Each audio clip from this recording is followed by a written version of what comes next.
예수께서 배를 타시고 다시 맞은편으로 건너가시니 큰 무리가 그에게로 모이거늘 이에 바닷가에 계시더니 회당장 중에 하나인 야이로라 하는 이가 와서 예수를 보고 발 아래 엎드려 간곡히 구하여 이르되 내 어린 딸이 죽게 되었사오니 오셔서 그 위에 손을 얹으사 그로 구원을 받아 살게 하소서 하거늘 이에 그와 함께 가실새 큰 무리가 따라가며 애워싸 밀더라. 12해를 혈루증으로 알아온 한 여자가 있어 많은 의사에게 많은 괴로움을 받았고 가진 것도 다 허비하였으되 아무 효험이 없고 도리어 더 중하여졌던 차에 예수의 소문을 듣고 무리 가운데 끼어 뒤로 와서 그의 옷에 손을 대니 이는 내가 그의 옷에만 손을 대어도 구원을 받으리라 생각함일러라. 이에 그의 혈루 근원이 곧 마름에 병이 나온 줄을 몸에 깨달으니라.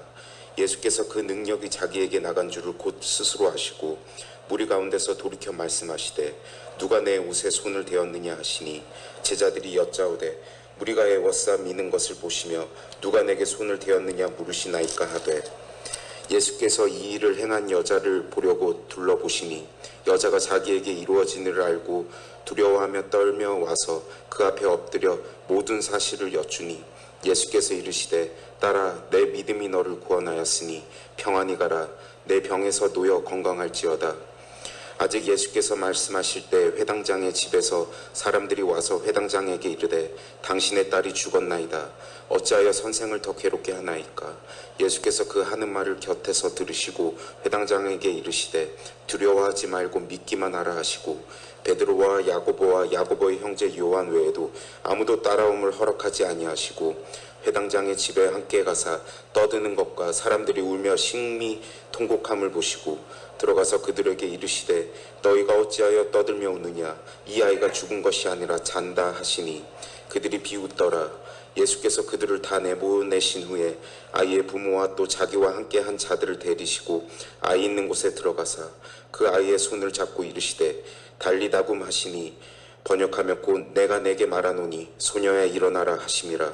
소녀가 곧 일어나서 걸으니 나이가 12살이라. 사람들이 곧 크게 놀라고 놀라거늘 예수께서 이 일을 아무도 알지 못하게 하라고 그들이 많이 경계하시고 이에 소녀에게 먹을 것을 주라 하시니라. 하나님 아버지와 주 예수 그리스도로부터 오는 은혜와 평강이 이 자리에 계신 여러분들과 함께 하시기 바랍니다.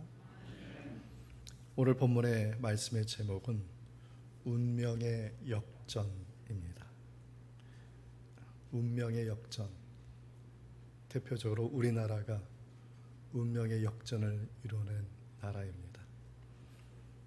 일제강점기에 의해서 일본에 의해서 철저하게 수탈을 당하고 고초를 당하였죠. 그리고 연이어서 한국전쟁이 이 나라를 완전히 폐허가 되게 만들었었습니다. 그러나 전쟁이 끝난 후에 60년의 세월이 흐른 지금에는 세계가 놀라는 발전한 나라가 되었습니다. 이러한 발전의 기초는 당연히 자신의 몸을 아끼지 아니하고 나라와 민족을 위해서 목숨까지 바치신 순국 선열들의 그 희생과 이와 더불어서 역사를 주관하신 하나님의 은혜가 우리나라에 있었기 때문인 줄 믿습니다. 한 나라의 운명도 역전이 될 수 있는 것과 같이 우리 인생, 각 사람의 인생도 역시 역전의 그러한 운명의 그러한 연속이라고 할 수가 있습니다. 지난 주간에 저희 교회 원로 목사님 임동진 목사님께서 출연하신 검사와 여선생의 그 공연이 바로 역전의 연속임을 말해주는 대표적인 작품이라고 할 수 있습니다. 이야기의 줄거리는 이런 것입니다. 가난한 학생들을 사랑으로 품어주었던 여선생님이 계신데 이 여선생님이 훗날에 탈옥수를 숨겨주었다는 사실 때문에 남편의 오해를 받고 남편이 빼든 권총이 오발됨으로 말미암아 이 여선생님이 남편을 죽인 살인자가 되고 말았습니다. 그런데 이 작품의 아이러니한 것은 뭐냐면 이 여선생이 품어줬던 그 가난한 그 학생이 훗날에 검사가 되어서 이 누명을 쓰고 있는 이 여선생님이 그 누명을 벗겨주고 정당방위임을 밝혀서 무죄 석방하게 하는 그러한 역할을 감당한다는 내용입니다. 이 검사와 여선생의 핵심적이고 중심적인 말씀이 바로 성경의 말씀, 하나님의 은혜라는 그러한 주제를 가지고 작품을 써내려갔습니다. 이 작품의 이야기는 모든 인생의 이야기죠. 모든 인생에는 다 운명의 역전이 기다리고 있고 지금 그 역전을 경험하고 있다는 것입니다. 오늘 본문의 두 가지의 기적의 말씀, 이 말씀들은 운명의 역전의 말씀을 말해주고 있습니다. 이 말씀을 통하여서 신앙인에게 운명의 역전은 어떻게 일어나는지 말씀을 통해서 살펴보고자 합니다. 첫 번째로 본문 22절을 함께 읽겠습니다. 회당장 중에 하나인 야이로라 하는 이가 와서 예수를 보고 발 아래 엎드리어. 회당장이란 높은 신분의 사람, 야이로는 사람이 예수님의 발 아래 절하듯이 무릎 꿇어 엎드렸다. 자신은 죄인임을 깨닫는 과정 중에 한 부분, 의로우신 그 예수님 앞에 무릎을 꿇을 수밖에 없는 그 상황이 되었다는 말씀입니다. 말씀의 배경은 갈릴리 바다입니다. 예수님께서 바람도 잠잠하게 하고 바다도 잠잠하게 하는 갈릴리 바다에서 기적을 베푸시고 갈릴리 바다 동쪽으로 이동하셨습니다. 도착한 곳이 거라사라는 곳입니다. 이 동쪽 지역은 헬라 도시가 번성하고 헬라의 문화가 만연된 곳이었습니다. 예수님이 거라사 지방에 왔는데도 불구하고 아무도 예수님을 맞으러 나오는 사람이 없었어요. 귀신 들린 사람만 나왔던 것이죠. 그래서 예수님께서 거라사의 그 귀신을 쫓아내어 주시고 오늘 본문에 보면 다시 갈릴리 바다 서편 반대편 서쪽 지역 가버나움 쪽으로 다시 이동하셨는데 이 서쪽 지역은 유대인들이 많은 사는 지역이고 유대의 문화가 만연한 곳이었습니다. 예수님께서 바다를 건너서 다시 오신다는 말을 듣고 많은 무리들이 서쪽에서 해변가에서 기다리고 있었던 것입니다. 그 소문을 듣고 기다린 사람들 중에 한 사람이 오늘 본문에 나온 회당장 야이로라는 사람입니다. 1세기 당시의 회당장은 랍비나 서기관 같은 사람이 아니라 회당의 전반적인 것을 관할하는 그러한 평회원이었습니다. 귀족 출신도 아니고 그렇다고 하층민도 아닌 일반적인 평회원이었는데 이 회당장이 하는 일은 회당의 전부를 관할하기 때문에 건물 유지라든지 그 다음에 그 당시에 성경은 두루마리로 되어 있기 때문에 그 성경을 보관하거나 그리고 안식일에 예배하는 예배 순서를 주관하여서 누가 기도할 것인지 누가 성경을 봉독할 것인지 또 그날 말씀을 누가 전달할 것인지 이러한 것을 다 결정하는 일을 하는 사람이었습니다. 회당장의 일이 만만치 않았습니다. 성직자와 똑같았습니다. 그렇기 때문에 이 회당장은 마을 사람들로부터 존경을 받는 사람이었고 이 존경받는 이 성직자가 하는 일은 뭐냐면 죄인들과 멀리하는 일을 하는 거예요. 제사장이 그랬죠. 선지자가 그랬죠. 그 당시에 모든 종교인들이 그렇게 하는 행동을 하였습니다. 그런데 지금 야이로는 회당장임에도 불구하고 죄인들의 무리 틈에 있는 겁니다. 갈릴리 서쪽에 지금 예수님을 기다리고 있는 그 무리들은 누굽니까? 귀신 들린 사람들, 질병에 고통당하는 사람들, 그리고 죄인으로 낙인이 찍힌 사람들, 회당장이 가장 멀리해야 할 사람들이 그곳에 있는 거예요. 그런데 그 무리 틈에서 자신이 끼어서 지금 예수님을 기다리고, 그리고 예수님이 보이자마자 그 발 앞에 엎드려서 지금 딸아이를 살려달라고 간절히 간구하는 겁니다. 누가복음에 보면은 아마도 이 야이로에게는 자식이 하나밖에 없었던 것 같아요. 그래서 외딸이다 이렇게 기록이 되었어요. 이 딸아이를 끔찍히 사랑했는데 이 딸아이가 죽게 되었으니 지금 예수님께 지금 살려달라고 지금 무릎을 꿇은 겁니다. 얼마나 그 마음이 아팠을까요? 제가 개척교회 목회를 할 때 백혈병에 걸린 자녀를 둔 여집사님이 있었습니다. 여집사님은 늘 눈가에 눈물이 글썽였습니다. 처음 아이를 등에다 메고 저 앞에 교회에 첫 발을 디딜 때부터 늘 눈물이 글썽였어요. 아이가 잘하고 있음에도 불구하고 늘 눈물이 글썽.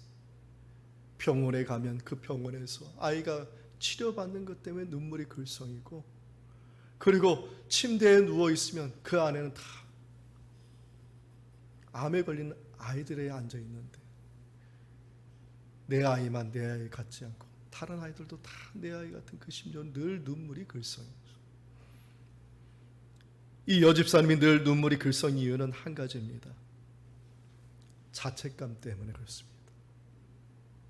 내 아이가 병든 것이 마치 나 때문에 병든 것 같은 그 마음 때문에 아이를 보면 늘 마음이 아팠고, 아이가 잘 치료되고 있음에도 늘 눈에 눈물이 마르지 않았던 것입니다. 오늘 본문의 회당장이 이 딸아이를 둔 이 아비의 마음이 바로 이런 마음이 아니겠습니까? 2000년 전의 유대인들의 사고 방식입니다. 2000년 전입니다. 지금은 그렇지 않죠. 2000년 전. 2000년 전에는 병에 걸린 것하고 죄를 가깝게 두었습니다. 2000년 전에.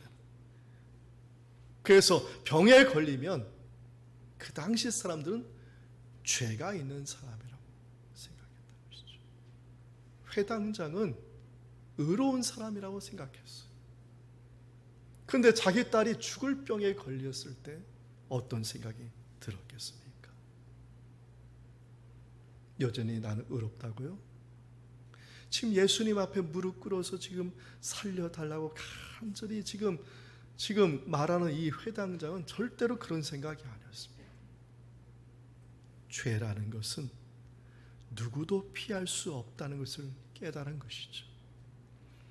제사장이라 할지라도, 선지자라 할지라도, 바리새인과 서기관이라 할지라도, 목사님이라 할지라도, 대통령이라 할지라도 죄를 피할 수 있는 사람이 이 세상에 단 한 명도 없다는 거예요.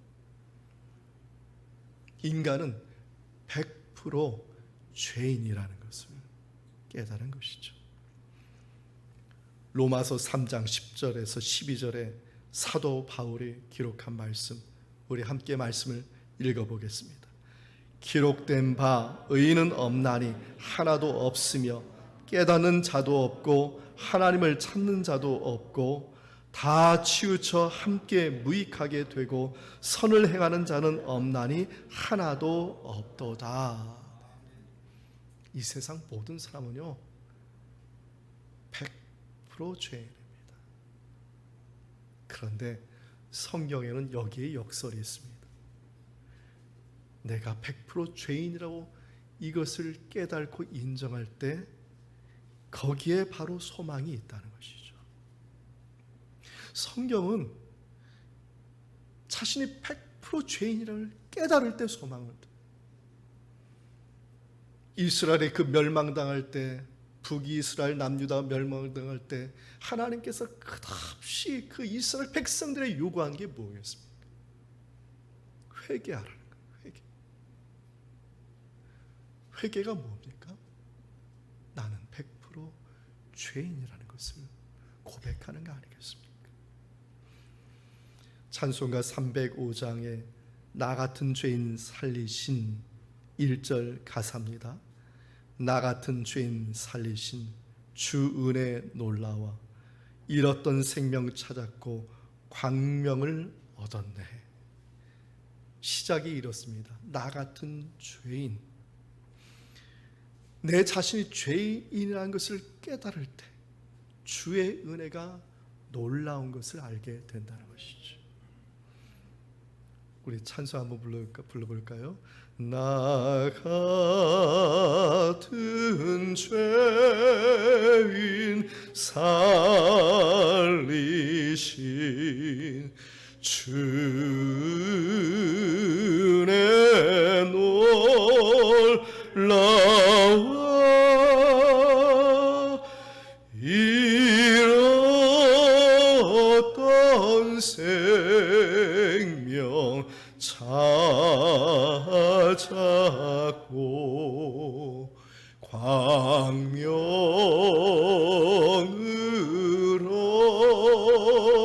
돋네. 아멘. 자신이 죄인임을 깨닫는 것이 은혜의 시작입니다. 우리는 자랑할 것이 아무것도 없는 죄인입니다. 우리가 사는 것은 모두가 주님의 은혜로 사는 것임을 우리가 깨달아야 됩니다. 우리가 주님의 은혜로 살고 있다는 것을 깨달을 때 바로 거기에서 운명의 역전이 시작된다는 것이죠. 둘째로 저희들이 읽을 말씀이 본문의 34절의 말씀 함께 읽겠습니다. 예수께서 이르시되 딸아 내 믿음이 너를 구원하였으니 평안히 가라 내 병에서 놓여 건강할지어다. 예수님은 여인을 주목하셨어요. 많은 무리들 중에서요. 그리고 특별한 은총을 주셨습니다. 믿음이라는 특별한 은총을 주셨습니다. 예수님은 야이로의 간청을 받으시고 야이로의 집을 향해서 가고 있는 중인데 많은 무리들이 있다는 것은 지금 많은 무리들이 예수님의 지금 발걸음을 막고 있는 그러한 상황이었던 것입니다. 그 많은 무리들 중에서 누가 있었냐면 12년 동안 혈류병에 고생하고 있던 한 여인이 그곳에 있었습니다. 율법에 의하면 혈류병 앓고 있는 사람은 부정한 사람이기 때문에 격리되어야 됩니다. 다시 말해서 12년을 혈류병에 걸렸다는 것은 12년 동안 격리되어야 할 사람이었어요. 이 혈류병 환자가 사람을 만지면 그 사람도 격리되어야 돼요. 여인은 아마도 12년을 집에서 격리되지 않았을까 싶습니다. 본문의 26절에 보면 많은 의사들이 방문해서 치료를 하였지만 모든 재산을 다 허비하기까지 그 병이 낫지 않았던 거예요. 그런 와중에 무슨 소문을 들었냐면 예수님이 오셨는데 예수님께서 귀신을 쫓아내시고 병을 고쳐주시고 바다도 잠잠하고 바람도 잠잠하게 하고 자연 만물도 순종하게 한다는 그 소문을 듣고 지금 남모르게 예수님 앞에 온 것입니다. 이 여인이 생각한 것이 한 가지가 있는데 예수님의 옷자락이라도 만지면 병이 나으리라는 이러한 마음을 가지고 온 거예요. 왜 그러냐면 예수님 앞에 나타날 수가 없어요. 율법으로 격리되어야 되기 때문에. 예수님을 공개적으로 만질 수가 없어요. 예수님을 만지는 즉시 율법에 의해서 예수님이 큰 화를 당할 수가 있습니다. 그래서 이 여인이 생각한 것이 조용히 은밀하게 예수님의 뒤로 가서 예수님의 옷자락에 옷을 손을 대는 것이었어요.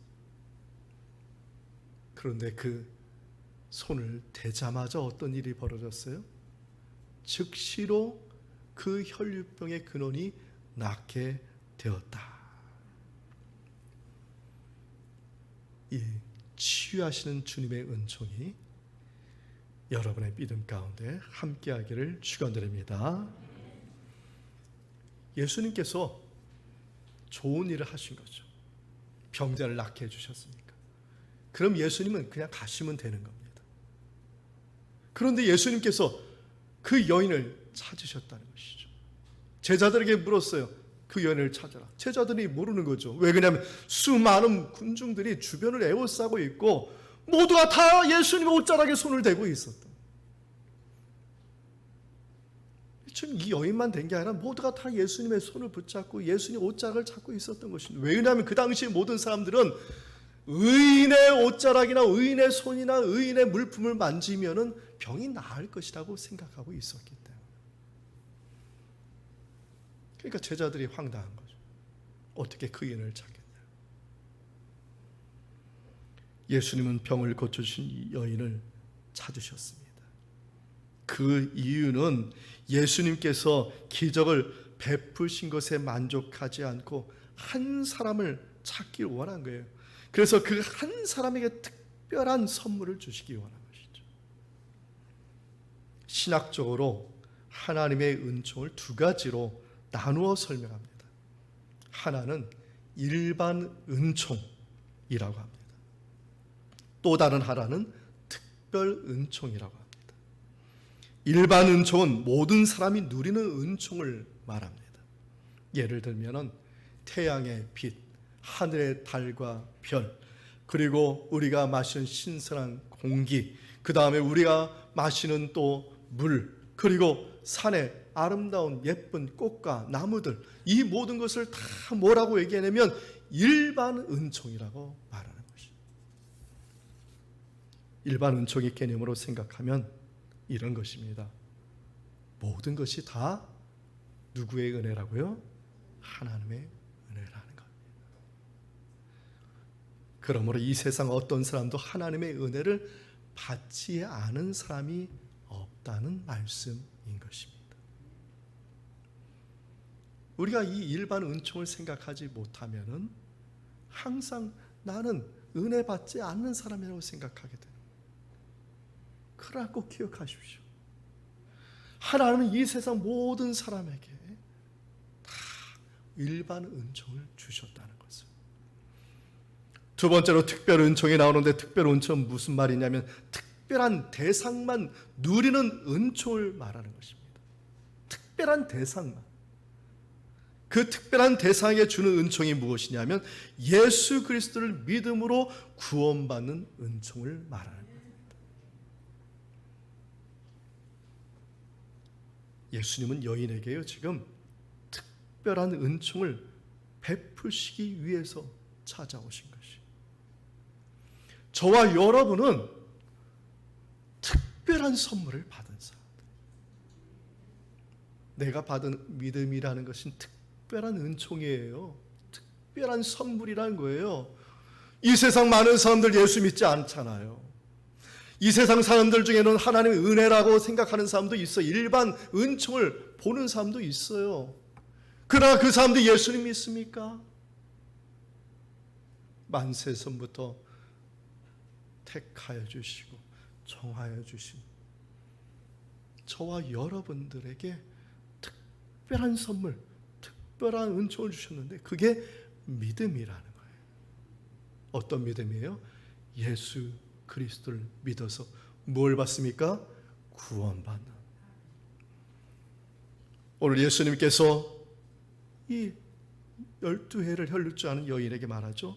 딸아, 내 믿음이 너를 구원하였으니 평안히 가라. 내 병에서 놓여 건강할지어다. 내 믿음이에요. 지금 믿음을 주신 거예요. 내 믿음이 어떤 믿음이에요? 구원받는 믿음을. 사랑하는 성도 여러분, 우리가 지금까지 신앙의 길을 잘 달려올 수 있었던 이유가 무엇입니까? 우리는 우리 인생의 그 역사의 수레바퀴 속에서 수많은 그 운명의 뒤바뀜 속에 살았지만, 그럼에도 불구하고 지금까지 살아올 수 있었던 이유는 바로 하나님께서 저와 여러분에게 특별한 선물, 믿음의 선물을 주셨기 때문인 줄 믿습니다. 그 특별한 은총 때문에 힘든 일이, 어려운 일이 있어도 하나님께서 도와주시겠지. 복받는 일을 받으면 얘가 예수 믿어 구원받을 뿐만 아니라 하나님께서 이렇게 복도 주셨다, 하나님께 영광 돌리게 하시고, 또 때로는 아픈 가운데 있을 때 하나님께서, 주님께서 구원받은 백성 멸하시겠나? 주님께서 도와주실 것을 믿고 우리가 예수 그리스도의 이름으로 믿고 나왔기 때문에 지금 이 자리까지 우리가 주님의 은혜로 살아온 줄 믿습니다. 히브리서 11장 6절의 말씀 우리 함께 읽겠습니다. 믿음이 없이는 하나님을 기쁘시게 하지 못하나니 하나님께 나아가는 자는 반드시 그가 계신 것과 또한 그가 자기를 찾는 자들에게 상 주시는 이심을 믿어야 할지니라. 아멘. 찬송가 357장에 주 믿는 사람 일어나라는 찬송이 있는데 후렴 가사가 이렇습니다. 주 예수 믿는 힘으로 온 세상 이기네. 믿음이 이기네. 믿음이 이기네. 주 예수를 믿음이 온 세상 이기네. 아멘. 우리 후렴부만 찬송을 불러볼까요? 믿음이 이기네. 믿음이 이기네. 주 예수를 믿음이 온 세상 이기네. 믿음이 이기네. 믿음이 이기네. 믿음이 이기네. 주 예수를 믿음이 온 세상 이기네. 아멘. 사람도 보지 말고요, 환경도 보지 말고 믿음으로 나아가는 저와 여러분 되기를 소망합니다. 끝까지 믿음으로 이기는 자, 흰옷을 입고 영생의 복을 받는 줄 믿습니다. 셋째로 본문의 36절 말씀을 함께 읽겠습니다.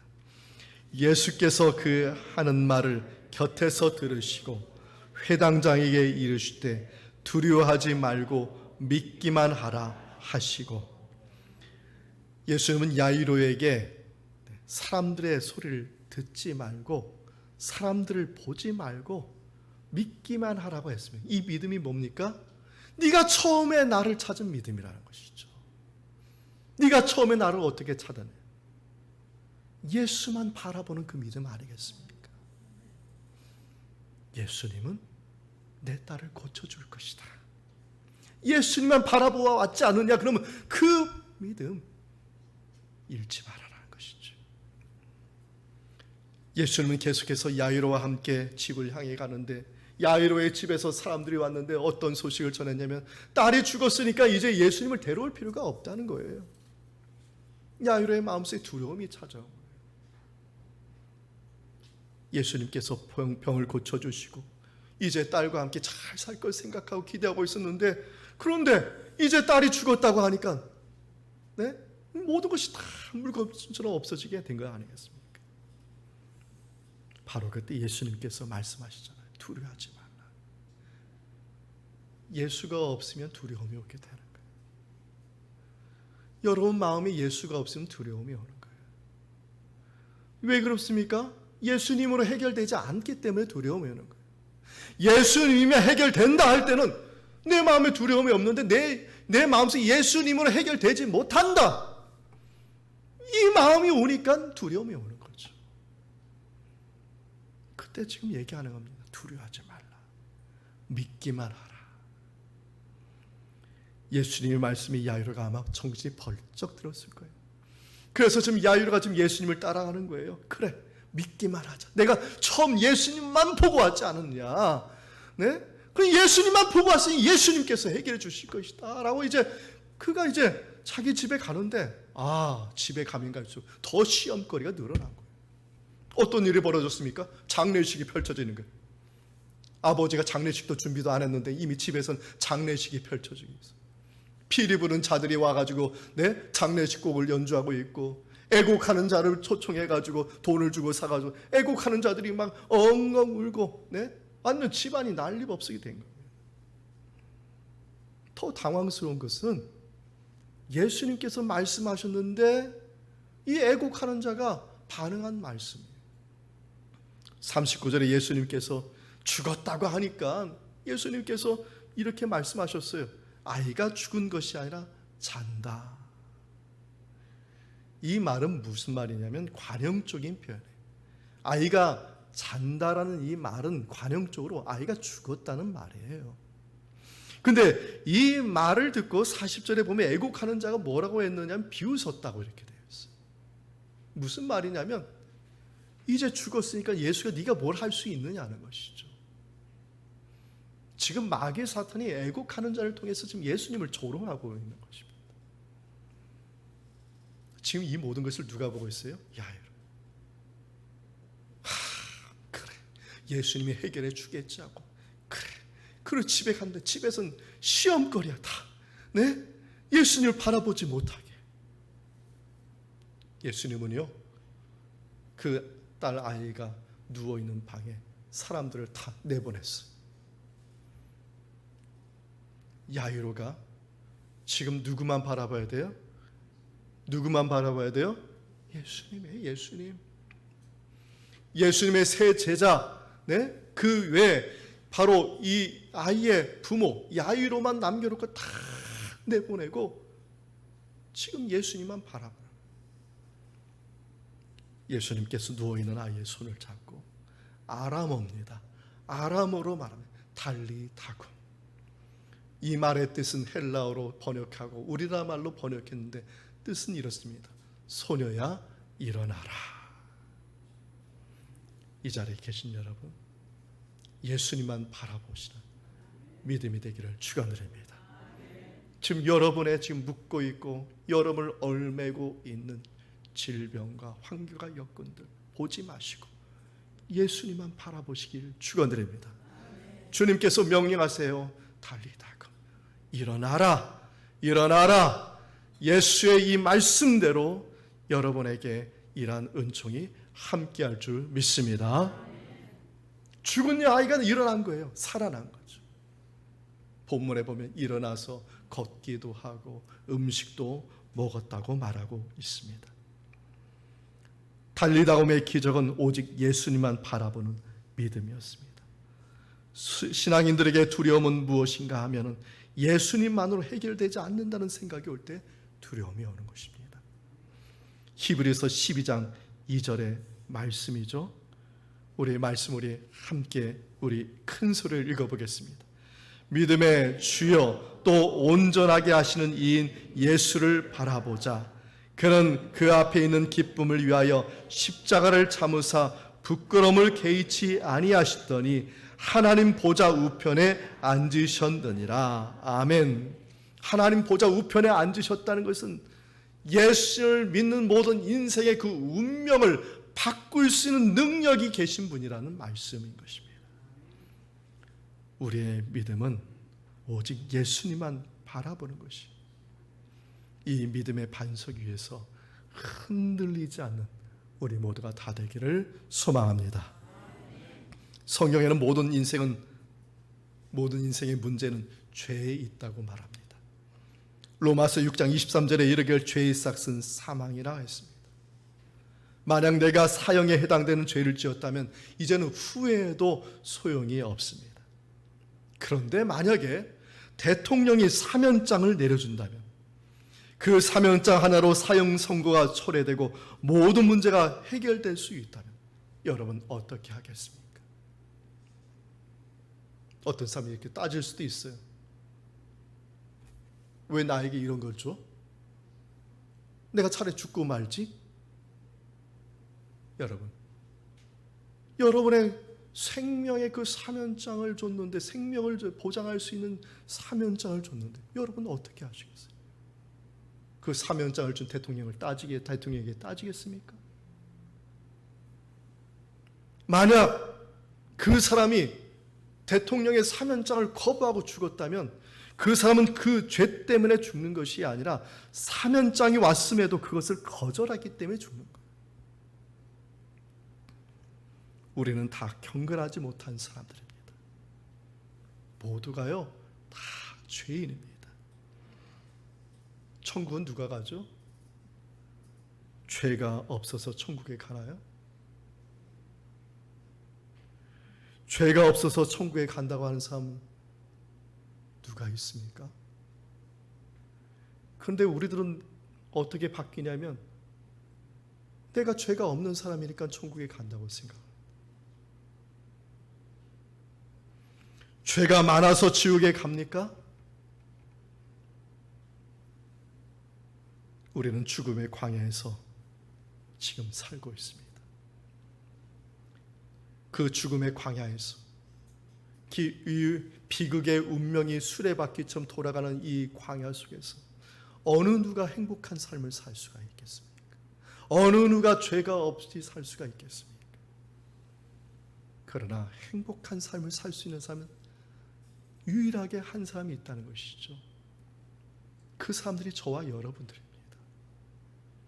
죄가 있음에도 불구하고 예수 그리스도의 십자가의 보혈로 가리워져서 너는 의인이다 칭함받은, 죄인임에도 불구하고 너는 의인이다 칭함받은 그 은혜로 사는 저와 여러분들이 이 세상에서 사는 행복한 사람이라는 것이죠.